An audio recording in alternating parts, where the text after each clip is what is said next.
अनुशय दिख रहा है?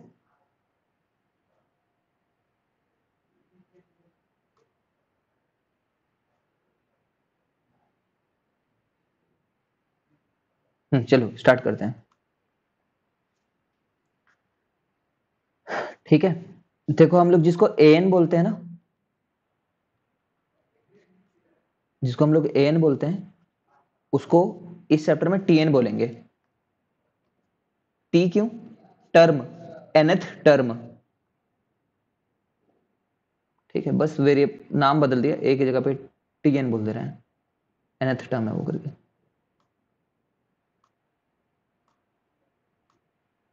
ठीक है, देखो डी 0 भी हो सकता है ना, मतलब 1 1 1 1 1 ये भी एक एपी है। ठीक है, ये भी एपी है, सब एपी हैं।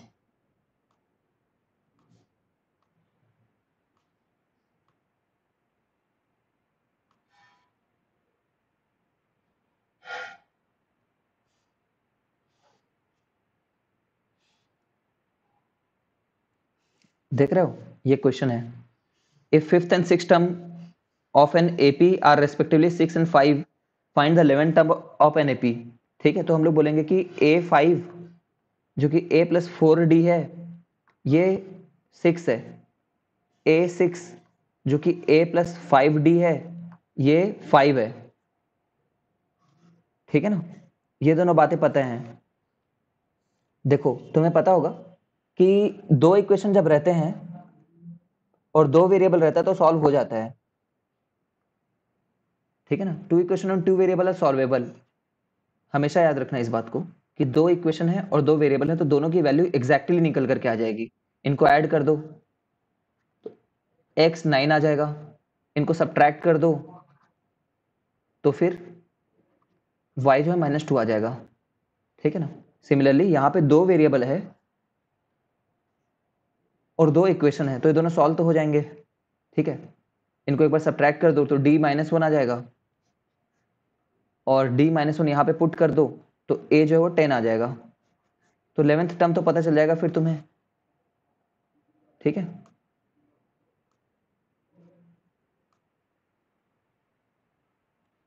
ये देखो एक इक्वेशन और दो इक्वेशन, भाई किसी भी एपी में दो ही वेरिएबल हो सकता है ना, एक a और एक a + d, सॉरी एक a वेरिएबल हो सकता है और एक d वेरिएबल हो सकता है। समझ रहे हो ना, या तो a वेरिएबल रहेगा या तो d वेरिएबल, या तो नहीं मतलब दो वेरिएबल रहेंगे, तब इससे पूरा एपी कंस्ट्रक्ट कर लोगे ना। अगर ये दोनों चीजें पता चल गई तो पूरा एपी बता सकते हो, फिर एपी में क्या है, कौन कहां पे रखा हो, nth टर्म सब बता सकते हो। ठीक है, तो इसने एक रिलेशन ये दे दिया है और एक और रिलेशन ये दिया है, तो इसे हम लोग एग्जैक्टली दो रिलेशन से हर चीज बता देंगे। तो फर्स्ट टर्म निकालना सरल रहेगा ही। फिर ये क्या लिख रखा है, A2 + A5। A2 क्या होता है, A + D।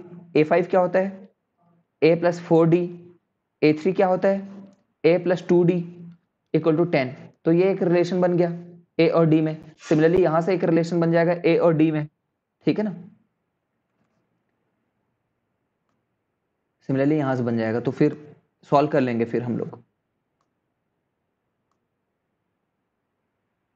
चलो ये सॉल्व करके दिखा दो, चलो मेरे को इस क्वेश्चन को सॉल्व करके दिखाओ। ठीक है, आंसर मैं दिखा दे रहा हूं, ये आंसर आना चाहिए तुम्हारा। 13 और -1, 13 और -1।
नहीं बना क्या?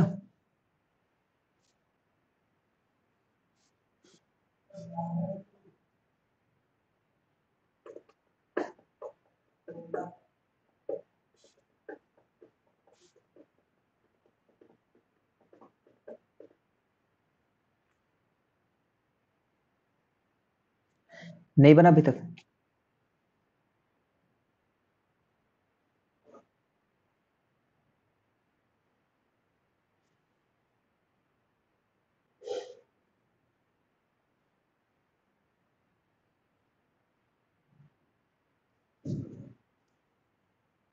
आंसर क्या? 13 और -1 तो बताया था मैं।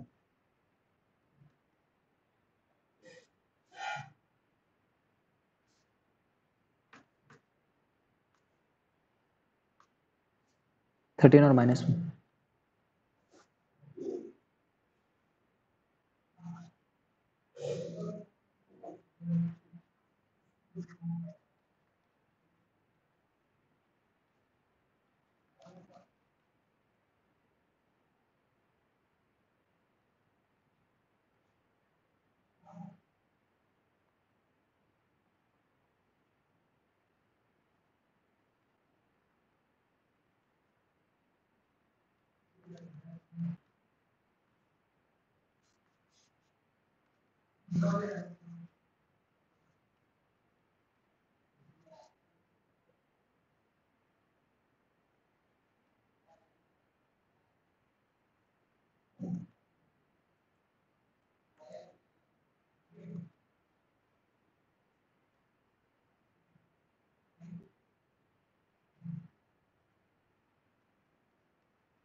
क्या इतना टाइम लगा रहे हो यार?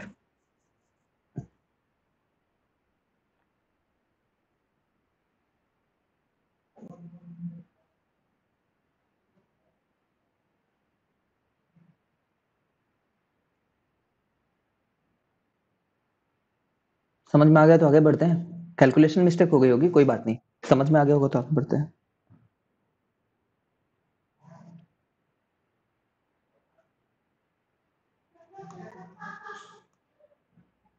ये देखो क्या पूछ रखा है। If pth qth and rth term of an APR a b c respectively, then find the value of this much। ठीक है,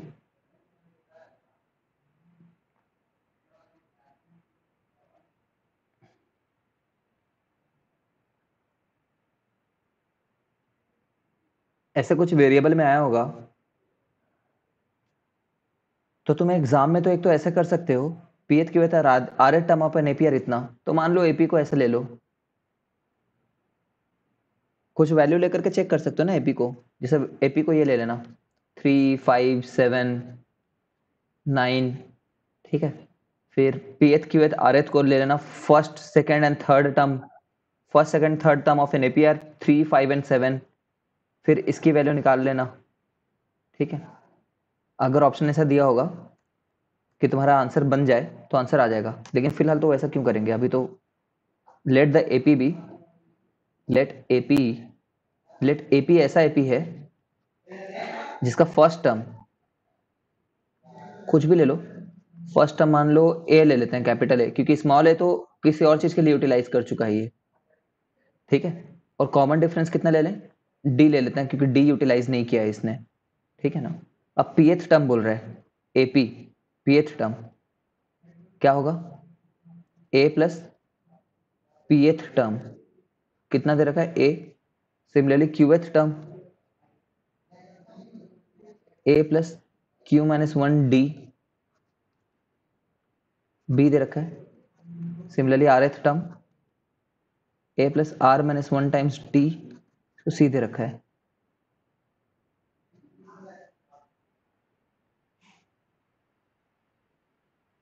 ठीक है, अब ये वाली वैल्यू जानना चाह रहा है ये, अब ये एक्सप्रेशन लाना है कैसे भी करके इन बातों से, ए टाइम्स क्यू माइनस आर, ये सब समझ रहे हो ना, ये एक्सप्रेशन लेकर के आना है, इतना प्लस इतना प्लस इतना करके।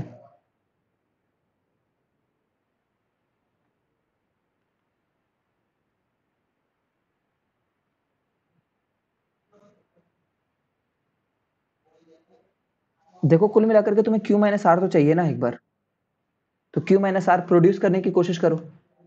क्यू माइनस आर कैसे आएगा, इतना माइनस इतना कर दोगे तो आ जाएगा, देखना। मतलब इनका नाम रख देते हैं 1, 2, 3, तो अगर तुम 2 माइनस 3 कर रहे हो तो क्या आएगा, ए से ए कट जाएगा, बी माइनस सी राइट साइड में, तो बी माइनस सी आ जाएगा, साफ साफ देख पा रहे होगे। और q minus d minus r minus 1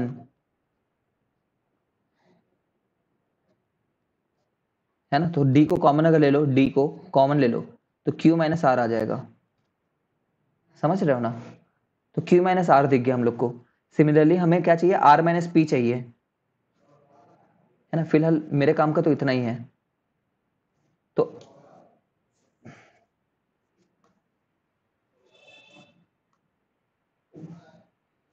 तुम्हें फिर आर माइनस पी चाहिए। आर माइनस पी कहां से मिलेगा, यहां से, इसको सब्ट्रैक्ट करने पे, तो मैं सीधे लिख रहा हूं, देखना, r minus p into d, ठीक है, इक्वल टू सी माइनस ए।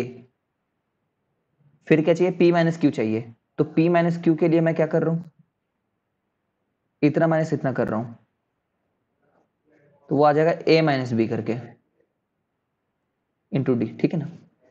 अब ए टाइम्स क्यू माइनस आर, समझ रहे हो क्या। फिर मैं एक्सप्रेशन जानबूझ करके लाने की कोशिश करूंगा यार। बेसिकली यहां से क्यू माइनस आर क्या है, b minus c by d है, ठीक है। तो a times q minus r जबरदस्ती मल्टीप्लाई करूंगा, बी जबरदस्ती मल्टीप्लाई करूंगा आर माइनस पी से, सी जबरदस्ती मल्टीप्लाई करूंगा पी माइनस क्यू से, ठीक है ना। मतलब a times b minus c by d plus b times r minus p क्या है, c minus a upon d plus c times a minus b upon d. देख पा रहे होगे, ए बी एक बार आ रहा है, एक बार माइनस ए बी आ रहा है, एक बार ए सी आ रहा है, एक बार माइनस ए सी आ रहा है यहां से, और एक बार यहां से प्लस ए सी आ रहा है, तो सब चीज कट करके 0 हो जाएगा, ठीक है। डाउट है इस सॉल्यूशन में तो पूछो मेरे को। कभी कभी हमें जानबूझ करके वो टर्म्स लाने पड़ते हैं, सीधे सीधे नहीं आते रहते खुद से, मतलब खुद से उस फॉर्म में रिड्यूस नहीं होते रहता कभी कभी। डाउट है क्या यश या फिर अनुषा।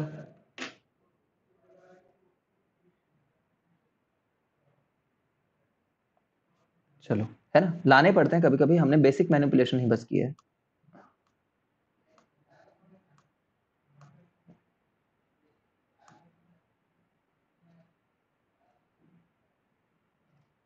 देख रहे होगे ये 10th क्लास का basic question. The sum of first and last term, नहीं sorry, the first term is 5, last term is इतना, सम इज इतना। तो सम क्या होता है? n/2, first term and last term. ठीक है, find the number of terms and the common difference. Number of terms तो यहीं से पता चल गए। ठीक है, कर सकते हो इस क्वेश्चन को बनाना खुद से। देखो इसको सॉल्व करने के लिए बोल रहे हैं,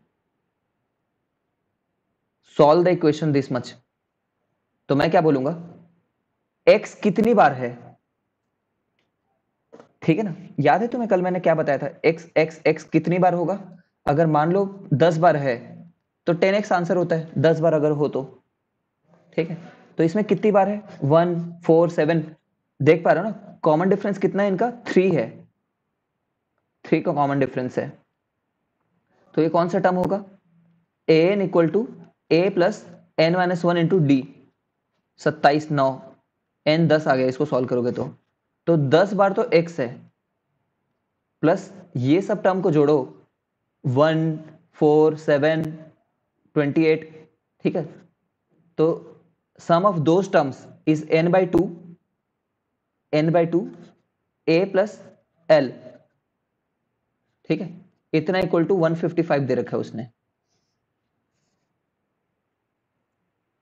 क्या किया मैंने, पहले एक्स एक्स को जोड़ लिया, फिर सेकंड टर्म को जोड़ लिया। सेकंड टर्म तो एक एपी था तो एपी वाला फॉर्मूला लगा दिया, n/2 a प्लस एल वाला, 155 हो रहा है। ठीक है ना, इसको सॉल्व करोगे तो आंसर आ जाएगा तुम्हारा।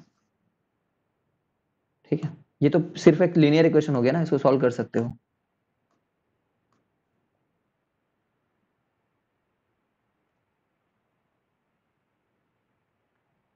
इस क्वेश्चन को सॉल्व करो चलो।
नहीं आया क्या आंसर?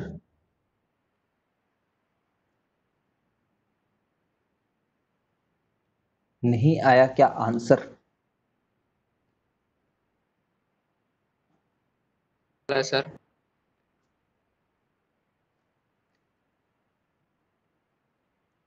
सब निकाल रहे हैं, निकालो निकालो।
छत्तीस, 6 नहीं, 36। 221 आ रहा है, 221 का रूट होता है 11। ठीक है, तो जब प्लस लोगे तो 72/2 36 आ जाएगा, जब माइनस लोगे तो 25 आ जाएगा।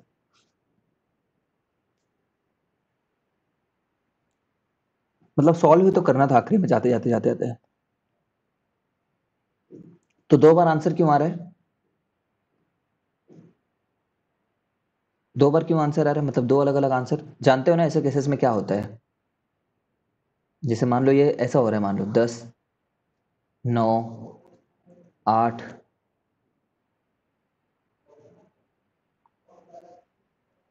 ठीक है, 7, ऐसे करके जाते जाते जाते जाते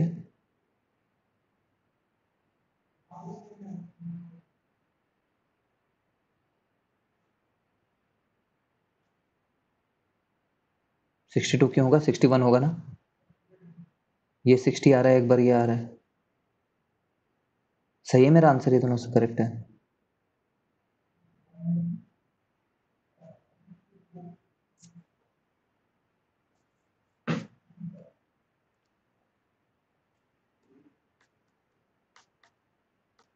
ठीक है, जैसे मान लो ऐसा हो रहा है यार, 4 3 2 1 0, नहीं नहीं,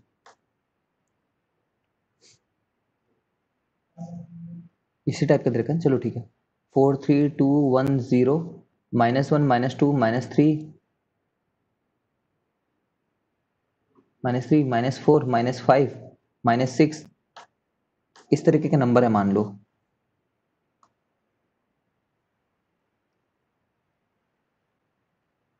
ठीक है, तो क्या होगा?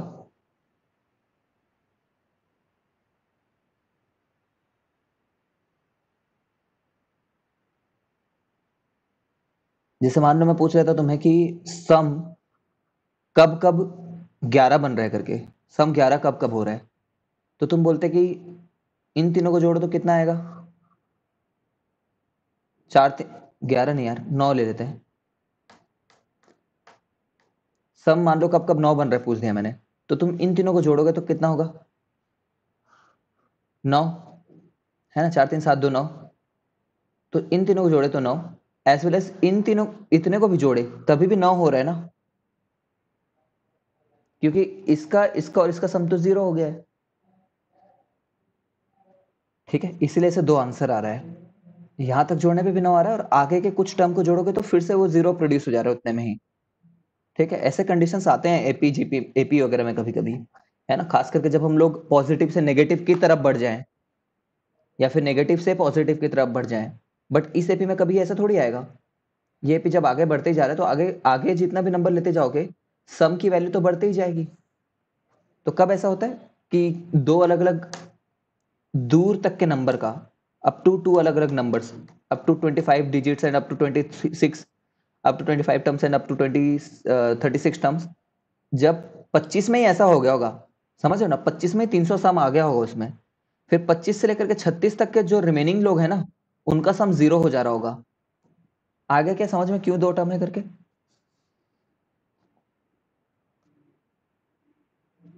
दो अलग अलग आंसर क्यों आया?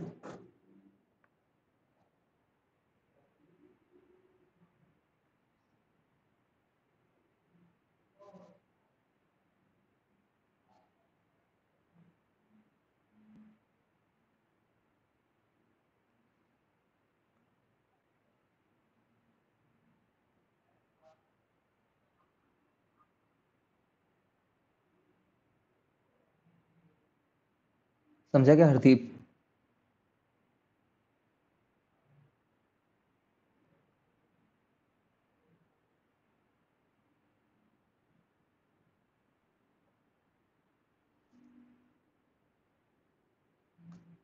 चलो मान लेते हैं अनुषा भी समझ गई करके। नहीं समझे तो पूछो। ये बहुत कॉमन टाइप का क्वेश्चन है। The sum of n terms of the sum of n terms of 2 AP n terms are in the ratio this much. Find the ratio of their 11th terms.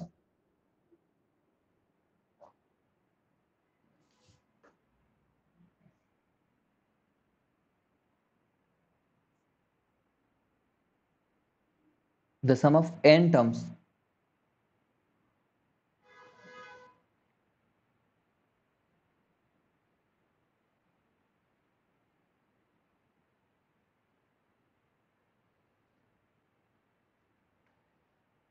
देखो बहुत सारे तरीके होते हैं।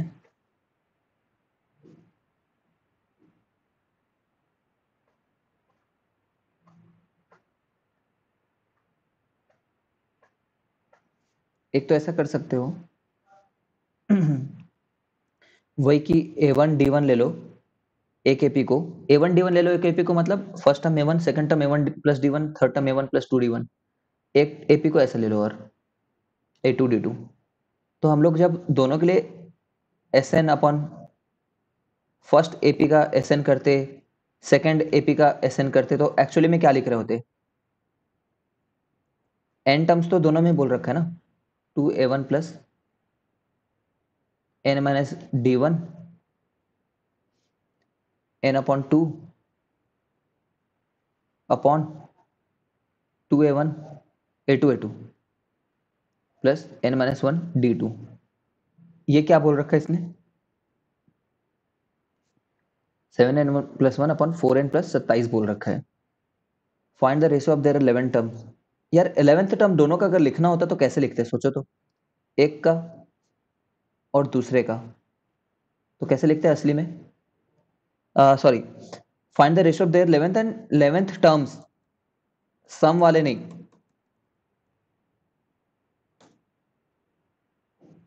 है ना, a11 अपॉन a11 पूछ रहे हैं।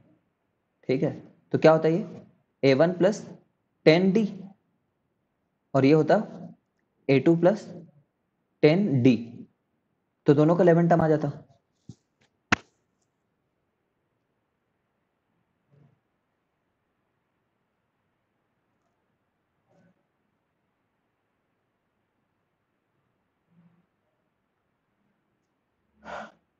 ठीक है, तो ऐसे ही कुछ बनाने का यहाँ पे कोशिश करेंगे।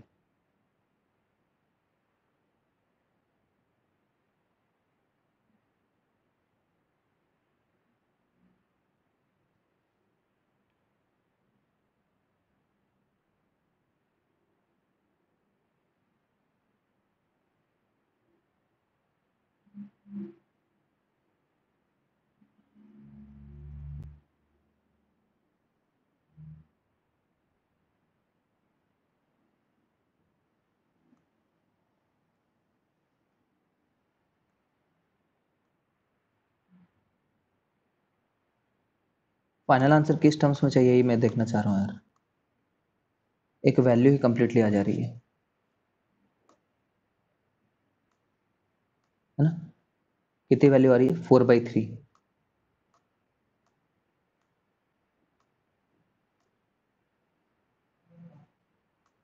ठीक है, तो देखो क्या करना, तुम इस तरीके से सॉल्व करना।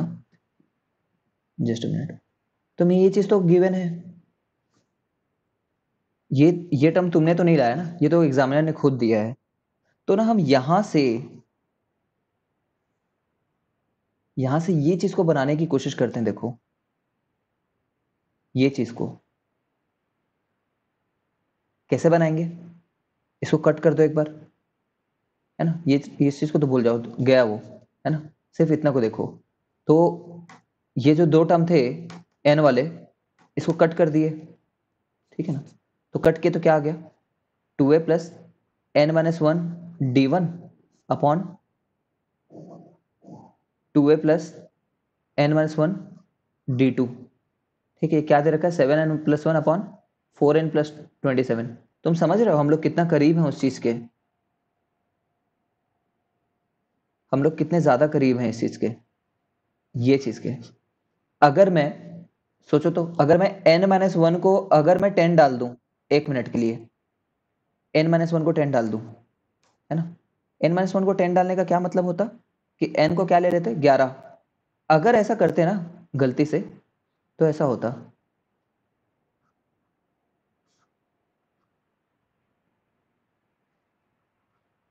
और n को क्या डालने के बोला? 11।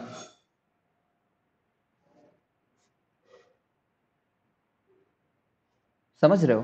तो ये हमारा वो टर्म थोड़ी है जो हम चाह रहे थे, ये तो हमारा वो टर्म नहीं है जो चाह रहे थे हम लोग। हम तो a1 प्लस 10d1 चाह रहे थे, यहाँ पे 2a1 आ गया। ठीक है ना? इसीलिए हम लोग क्या करते हैं, थोड़ी सी और चालाकी बरतते हैं। ये चालाकी करते हैं, ज्यादा कुछ नहीं। पहले 2 से डिवाइड कर दो ऊपर नीचे को, ऊपर वाले इक्वेशन को भी 2 से डिवाइड कर दो, नीचे वाले को भी 2 से डिवाइड कर दो, तो ये ऐसा आ जाएगा। और क्योंकि ऊपर नीचे दोनों को डिवाइड कर रखा है तो कोई फर्क नहीं है। ठीक है ना? राइट साइड में मत कर देना, राइट साइड में जरूरत नहीं है करने की। ठीक है, अब क्या करो, n-1/2 को 10 ले लो, तो n को एक्चुअली में कितना लेना है? 21। तो देखो तुम्हारा इस साइड क्या आ जाएगा उसके चलते, a1 प्लस 10d, क्योंकि n-1/2 को 10 लिया है, a2 प्लस 10d। ठीक है ना? अब यहाँ पे 21 पुट कर दो, 7 × 21 प्लस 1 अपॉन 4 × 21 प्लस 27, क्योंकि लेफ्ट वाला फॉर्म तुम्हारा कब आया है? जब n-1/2 को 10 लिए हो, मतलब n को 21 लिए हो। तो ये वाला कितना जा रहा है? 148। और ये वाला कितना आ रहा है? 84 ऐड कर लेना इसमें, ठीक है ना? तो ये आ जा रहा है 3। ठीक है,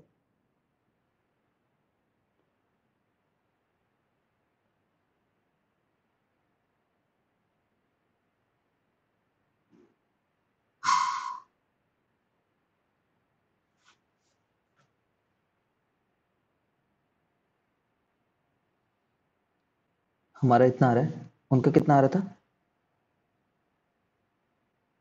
किससे डिवाइड हो रहा है ये? 7 से हो रहा है क्या? 7 से तो नहीं हो रहा है, 3 से भी नहीं हो रहा है।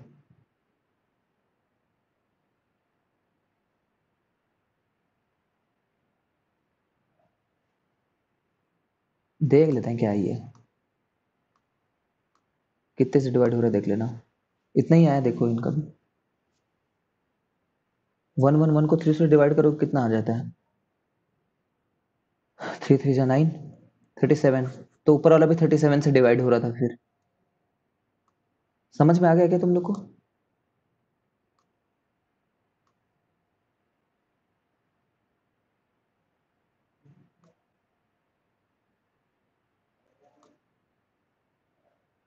ओ, समझ गए हो? समझ गए हो तो फिर ऐसे ही क्वेश्चन मैं और देता हूँ यार करने के लिए, because this is a very common type of question, है ना, आते ही रहता है। चलो मैं आगे जाकर के थोड़ी देर में देता हूँ।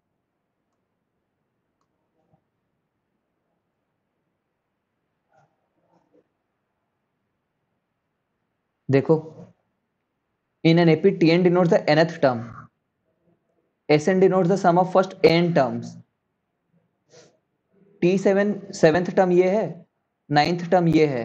दो तुम्हें दे रखा है ना, दो चीजें, तो मतलब a प्लस 6d की वैल्यू ये दे रखी है, a प्लस 8d की वैल्यू ये दे रखी है, तो a और d तो पता चल गया ना। दो इक्वेशन, दो वेरिएबल, दो रिलेशन दे रखा है इसने, ये दो रिलेशन से a और d पता चल गया, a और d पता चल गया तो पूरी एपी कंस्ट्रक्ट हो गई, पूरी एपी कंस्ट्रक्ट हो गई, तो ये कर लिया हमने। ठीक है, तो ये तीनों प्रॉब्लम को घर पे बनाना, ये होमवर्क है तुम्हारा। सॉरी यार।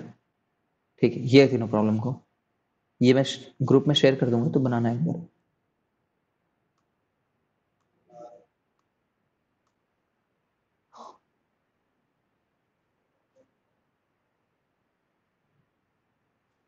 ये सारे पॉइंट्स ना तुम्हें एकदम फिंगर टिप्स पे याद होने चाहिए। याद करने का ऐसा कुछ नहीं है, समझ भी सकते हो, बहुत इजी है। क्या लिख रखा है? If each term on AP is increased, decreased, multiplied और divided by the same non zero number, then the resulting sequence is also an AP. Resultant sequence is also an AP. जैसे कि ये देखो, कुछ भी ले लो, 4 7 10 13 सो ऑन, ये एक एपी है मान लो। अब इस एपी में ना कोई भी एक नंबर ऐड कर लो, सब जगह 4, मतलब हर एक नंबर को कोई एक पर्टिकुलर नंबर से बढ़ा दो, लेटर से 5 से बढ़ा दे रहो हर एक नंबर को, मतलब 9 हो जाएगा, 5 से बढ़ाए तो 12 हो जाएगा, 5 से बढ़ाए तो 15 हो जाएगा, 5 से बढ़ाए तो 18 हो जाएगा, तो ये भी एक न्यू एपी है, देख पा रहे होगे। और इसका कॉमन डिफरेंस कितना है? इसका कॉमन डिफरेंस अभी भी पहले जितना था ना, पहले कॉमन डिफरेंस कितना था? पहले कॉमन डिफरेंस जितना भी था 3,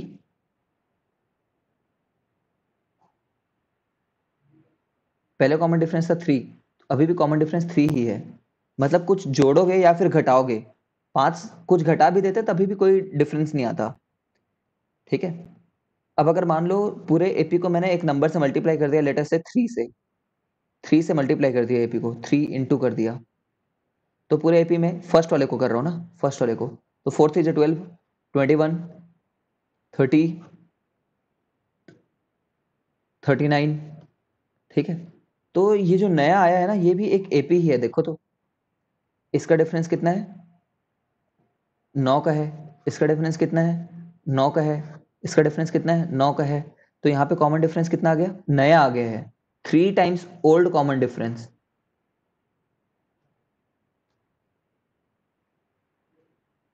ठीक है, 3 टाइम्स ओल्ड कॉमन डिफरेंस, समझ रहे हो? तो अगर मल्टीप्लाई या फिर डिवाइड करोगे तो हमारा कॉमन डिफरेंस बदलेगा, अगर सम या फिर सब्ट्रैक्ट करोगे तो फिर कॉमन डिफरेंस नहीं बदलेगा। सोचो ना, तुम कुछ नंबर रखे हुए हैं, तुमने हर एक नंबर को थोड़ा खिसका दिया, जैसे ये दो नंबर हैं, ठीक है, तुमने दोनों ही नंबर को उतने दूरी पे खिसका दिया, 5 5 ऐड कर दिया दोनों में, तो इनके बीच का कॉमन डिफरेंस थोड़ी बदल गया। ठीक है,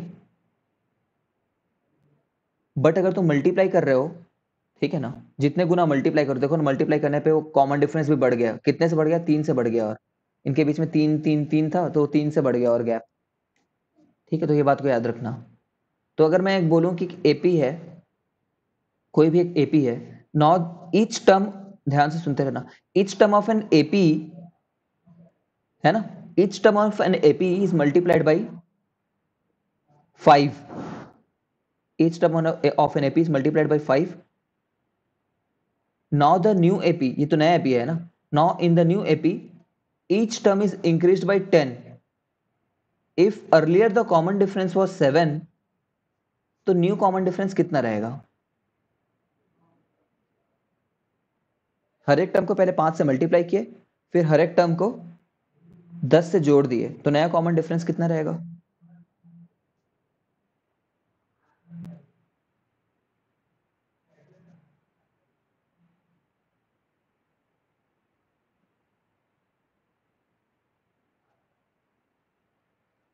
क्वेश्चन नहीं समझे तब भी बताओ।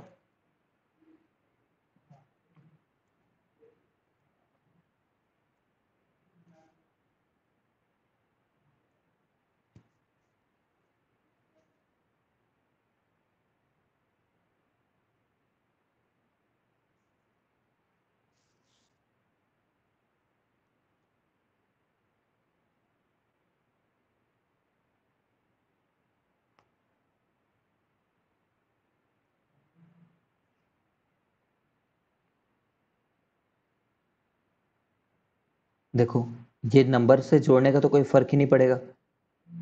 नंबर से जोड़ोगे तो कॉमन डिफरेंस में कोई डिफरेंस नहीं आता, सभी उतने बराबर दूरी से खिसके होते हैं।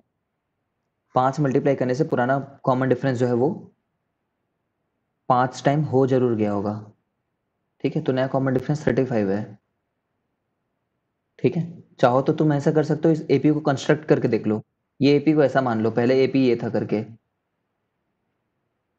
ठीक है, फिर हर एक को 5 से मल्टीप्लाई कर दिए, फिर हर एक नंबर में 10 जोड़ दिए, हर एक नंबर में 10 जोड़ भी दिए। अब कितना कॉमन डिफरेंस है? 35 का। इसमें 35 जोड़ो यहां पहुंच जाओगे, इसमें 35 जोड़ो वहां पहुंच जाओगे। ठीक है ना? तो 35 ही हमारा न्यू कॉमन डिफरेंस है, रहेगा वो एपी ही।